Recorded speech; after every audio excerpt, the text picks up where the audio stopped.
Welcome to the another video in the series, and today we are going to explore Azure Load Balancer.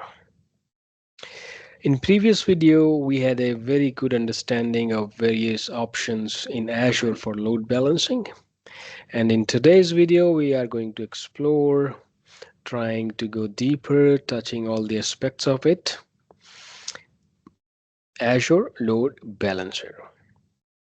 So let's suppose this is our load balancer right here. This is Azure Load Balancer, or you could say ALB. This is our VM1 and this is our VM2. All right, and this is our user who is trying to access our load balancer via internet, which means this is having a public IP, or you could say front-end IP. So this is a very simple design just to understand the various aspect of it, and we'll keep our notes right here, all those features that we'll be learning. All right, so let's get started. Azure Load Balancer, it operates on layer 4 that we have already know. And what is this layer 4? This is the layer 4 of OSI model, which is Open Systems Interconnection model. And when we have the load balancer in place, it's a single point of contact for the clients, which means whenever this guy try to reach this VM, or whatsoever is the backend of this load balancer to serve the traffic, for this guy, this is the single point of contact, right? So simple configuration. And we all know when this guy try to access this load balancer, it will send the traffic to either VM1 or to the VM2 as per the load balancing rules, right? Now, the backend pool for this load balancers could be VM, could be VM in a scale set, and this also used under AKS or even VPN gateway, but they all are running VMs at the backend. Now, if this is a front end public IP and these are, let's suppose, the web servers, okay, then there must be multiple app servers as well who will catering the traffic coming to these application via web server. Let's call them app servers. Okay, app server. This is another app server. And now we must have something in between which will distribute the traffic to these VM evenly. So that load balancer is the internal load balancer, like Azure Load Balancer, and this is internal load balancer, which simply means this guy has private IP address. Okay, and this guy has public IP address. That's why this is our public load balancer and this is our private uh, load balancer. Now let's make few things clear right here, because all this information that we are sharing right here till now is inside Azure. Okay, and this, let's suppose this is the Azure Virtual Network. All right, and these VMs are part of your Azure Virtual Network, like let's call it a web subnet. This could be your app subnet, right? And this is traffic, sharing traffic or forwarding traffic to these VMs. And this guy, internal load balancer, is sharing or passing traffic to these VM, because these are the backend pool of this load balancer. These VM is the backend pool of this load balancer, and this private IP becomes the front end for these web, like when they want to talk to the app like this, right? Now we need to understand one more aspect of it, because this load balancer is if we are using standard load balancer, because just like we said, there is two type of load balancer from with respect of the exposure, public and private, or you could say external and internal. Okay, similarly we have two kind of SKUs here, standard and basic. Now if we are using a standard load balancer, okay, then we must have this IP address as a standard IP address, and it has the capability to go regional, not specific to the availability zone, which means let's suppose this VM is in zone 1. Okay, this is in zone 1, and this VM in zone 2. This app is in zone 1 and this app is in zone 2. So our load balancer can share or pass the traffic to the entire region, like both the zones. It is not zonal.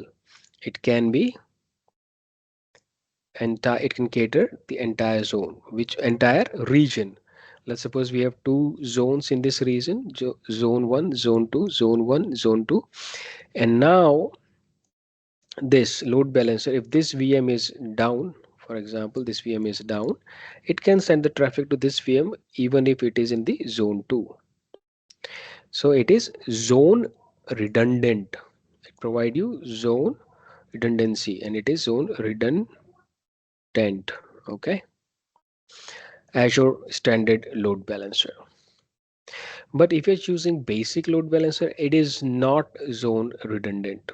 Okay, and if you are using basic load balancer, which is very you rarely use for your dev and other environment, we always, even Microsoft recommends to use standard. It is secure by default, nobody can access, you have to apply the rules. Basic is open by default. Okay, basic doesn't support the zone, standard does. And we can say there is no NSG integration in basic. In standard you can, right? And this standard supports both public and internal load balancer, but basic supports only public load balancer. So there are like so many things. We have other wonderful features that we are going to talk about in this video, like IP floating or HA ports or SNAT, which is not supported by basic. So you could say basic is like absolutely basic. We usually use standard load balancer in our environment. It is more secure, more features, and safe. And of course, then if it is sharing that many features, so you have to pay a little more because basic is free but limited functionality. So let's go ahead and start check the various features of load balancer. As of now, we have understood the public and private, external, internal zone redundancy as well. Now, if you're wondering how this load balancing is happening, then you need to understand there is an 5 tuple hash algo algorithm which helps in distributing traffic evenly. Okay, even distribution of traffic, but it is also random. Okay, now what does that mean exactly? That simply means whatever traffic comes on this, it will send to either this VM and this VM evenly. And how exactly it judges? It judges on the basis of 5 things. What are those 5 things? Ports, IP, and protocol. Now, if you're wondering, it's not 5, you just said 5, these are 3. It's simply because IP of what? IP of source and destination. Okay. Similarly, protocol, if you're wondering, protocol, of course, protocol of source and destination. Source and destination.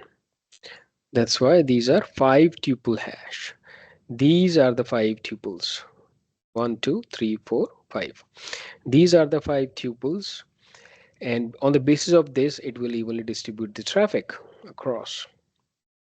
Right now, there is one more thing. With the help of these, if we remain, we select, because there is one more wonderful feature called session affinity, which means if this guy access this load balancer and this load balancer sends the traffic to this VM, then it will remain here.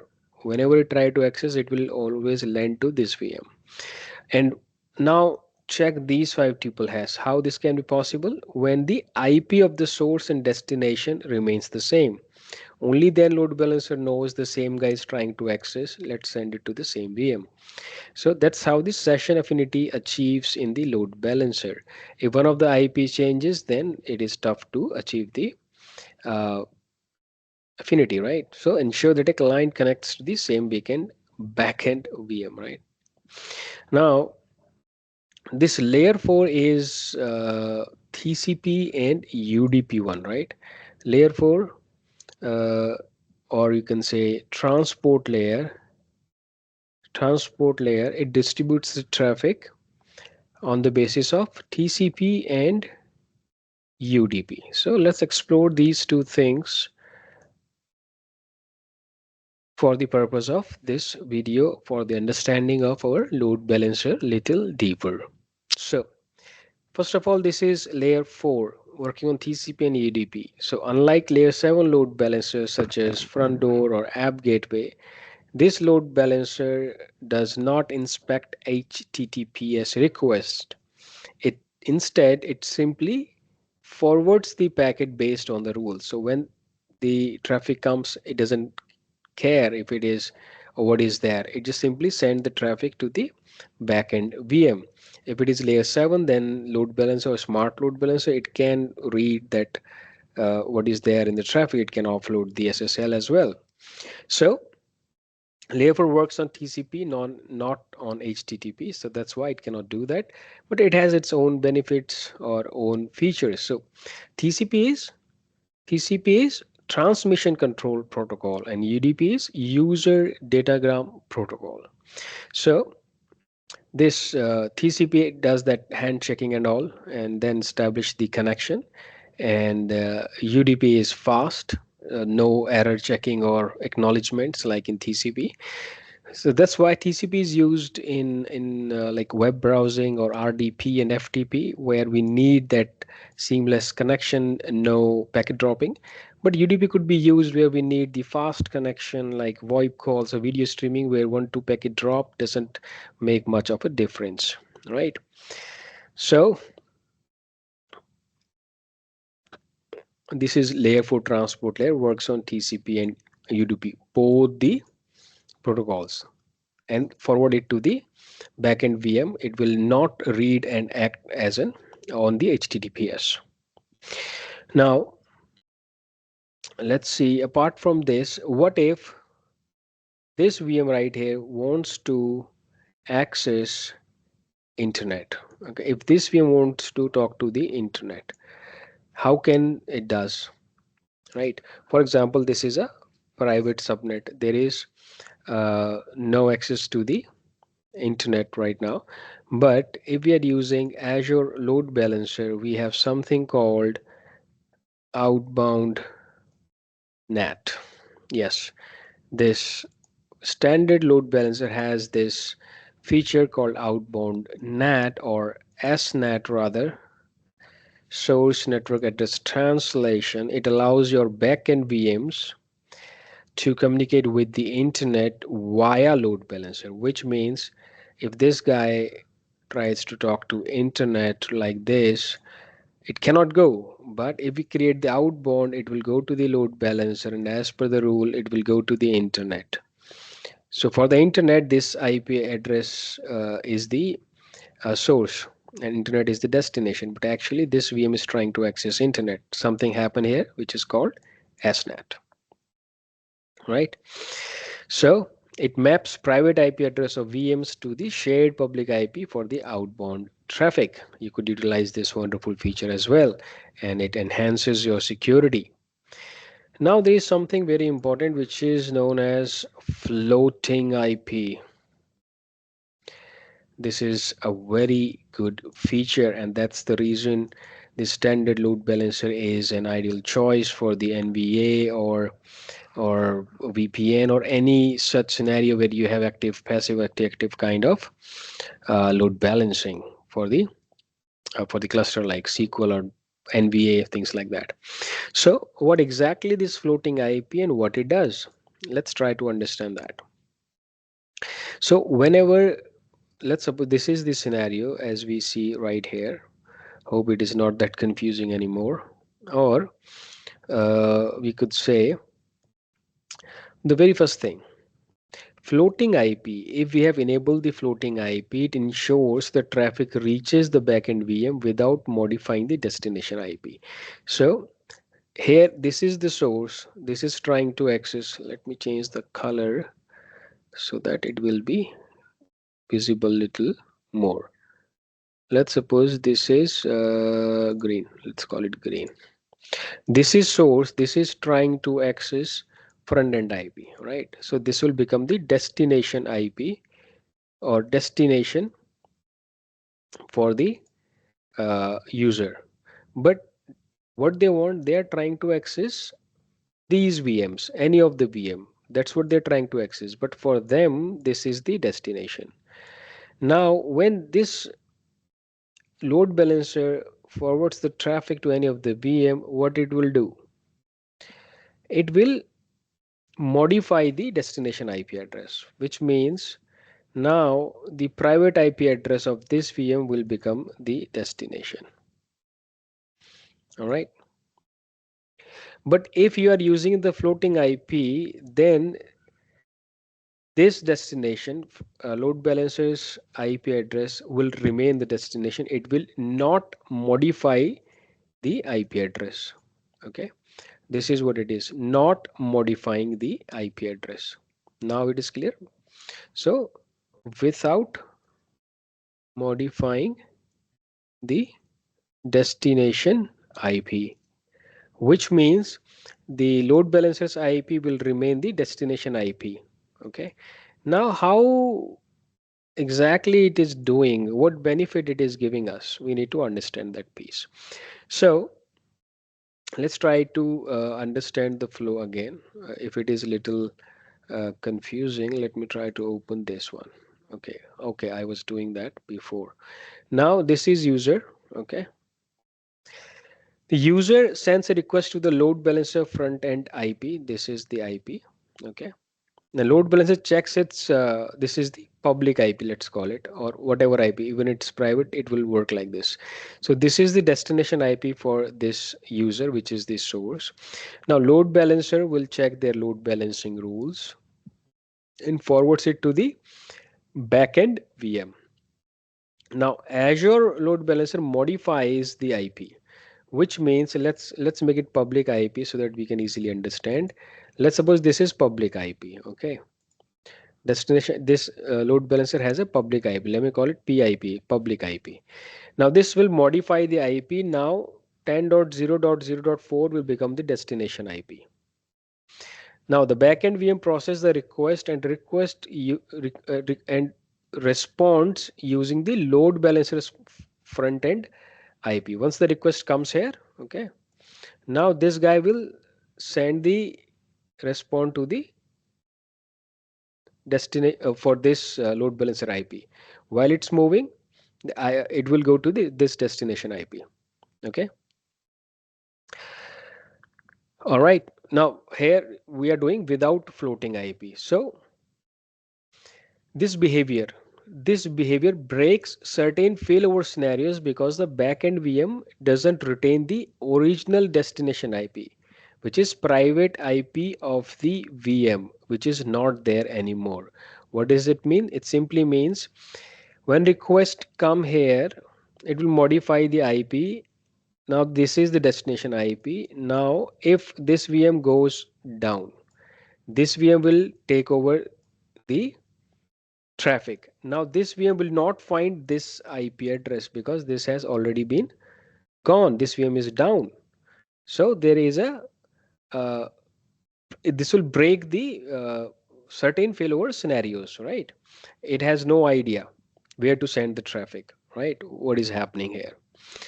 That's the reason, because for the this is the destination IP, because load balancer is modifying the IP.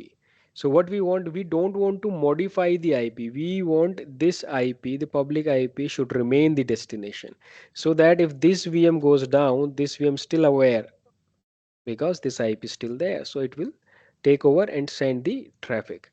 And how this can happen? This can happen through floating IP, right? So if we enable the floating IP, let's enable the floating IP or choose the floating IP.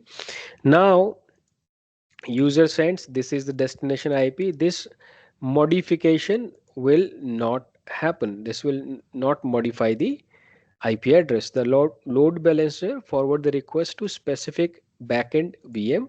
Okay. All right. Now without modifying the destination IP. So this is not destination IP anymore. This is the destination IP, right? Now the VM sees the original request with the same load balancers front end IP. For this VM, this is the destination IP, right? Now the backend VM responds directly to the request without SNET, ensuring seamless failover. How? Let me explain again. If the primary VM fails, the secondary VM in the backend pool would automatically takes over, because for secondary active VM, load balancer's IP is the destination IP instead of the private IP address of lost VM or primary VM which is not working. So what floating IP does here, this floating IP will let the load balancer not modify the request. Okay, this IP, you could say this IP is floating here and here. Okay, so this is the floating IP concept. Now we can understand this with the help of very wonderful example of a VPN failover. Okay, now let's suppose user connects to the VPN which resolves. Let's suppose this user is trying to access this VPN gateway. Okay, let's suppose this is a VPN gateway. VPN gateway means there are multiple VMs running at the backend, more than one VM. Okay, we have already understood under VPN gateway video of ours. Let's suppose this is VPN gateway. It has multiple VMs at the backend.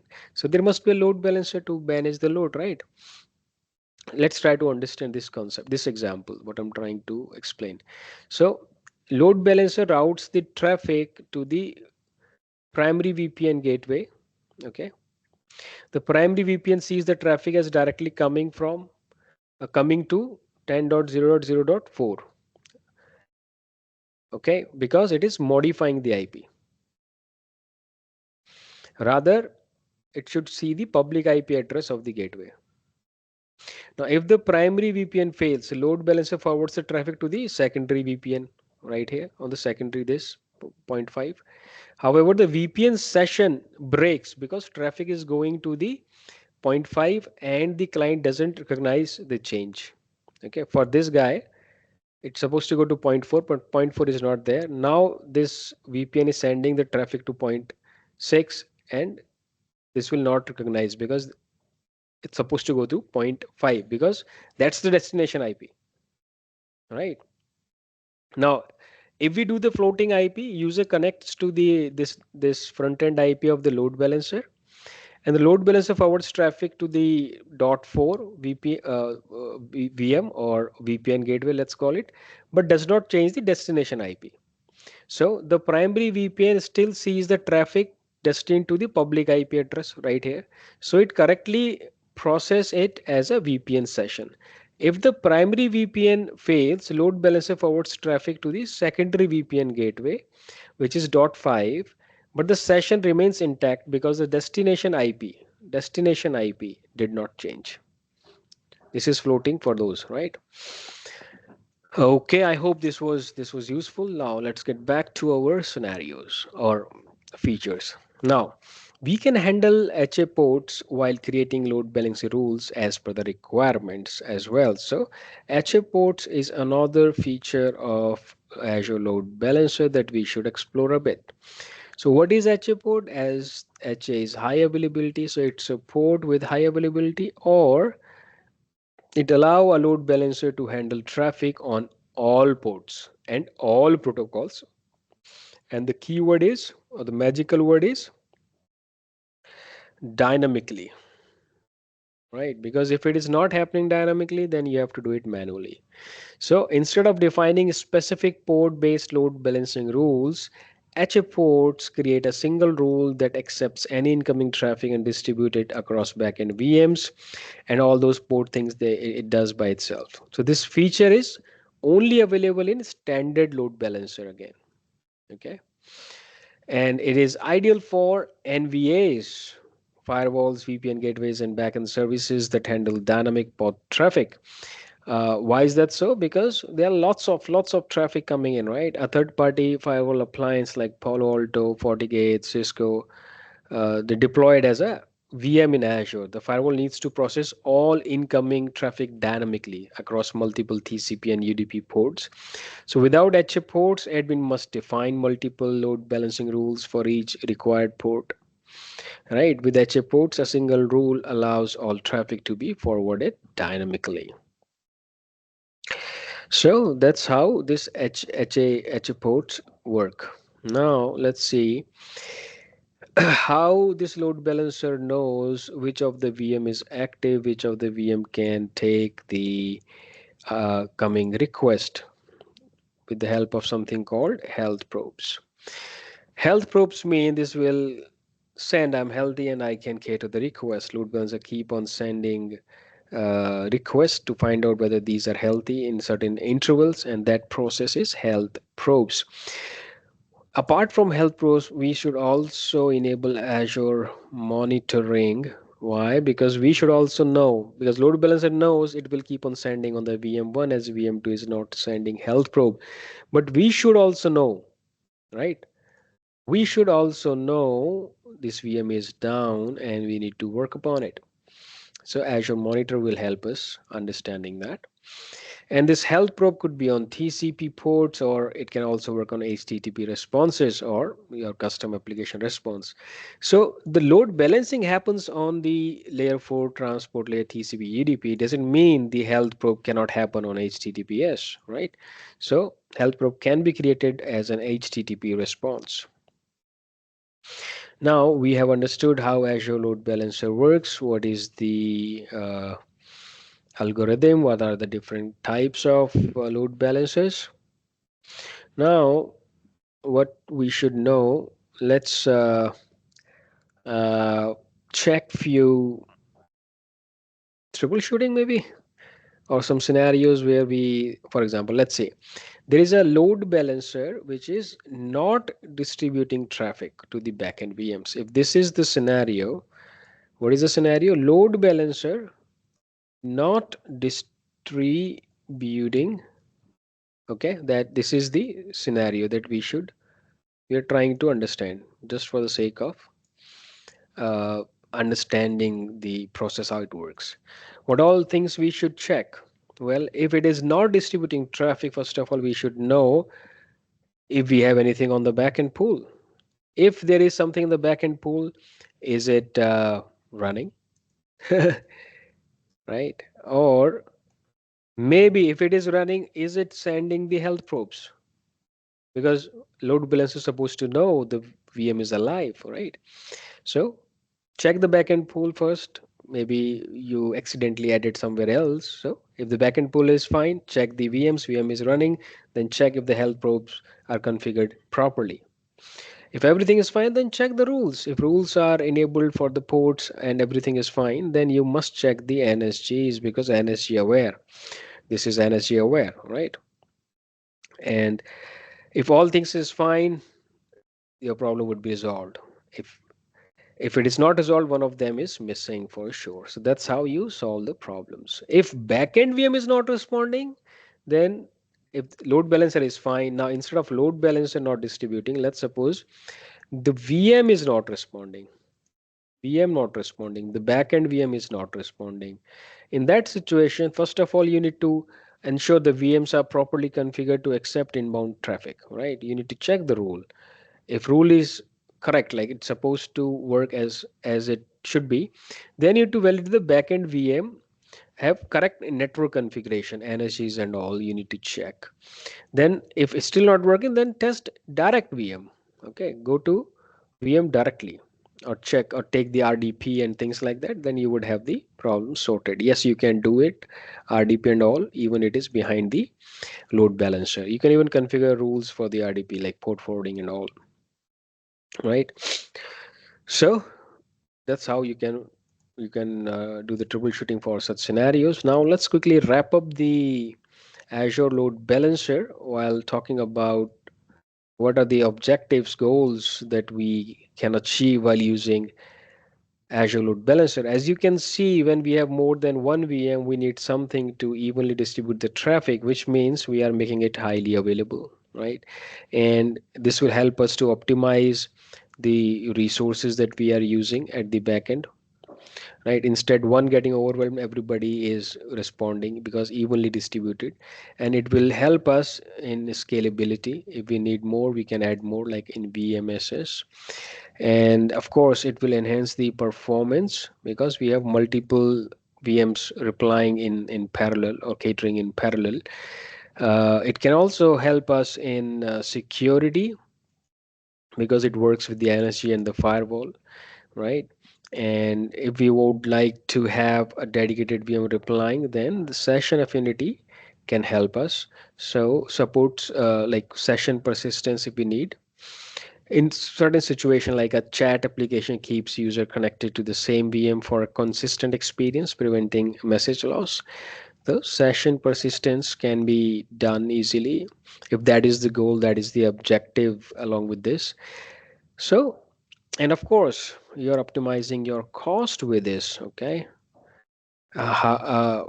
Because it uses native Azure networking without extra licensing fees, right? That's why. And of course, if you're working this with the scalability, like scale out and scale in, then as per the request, the number of VMs are getting less or number of getting more, the elasticity. So directly proportional to your cost.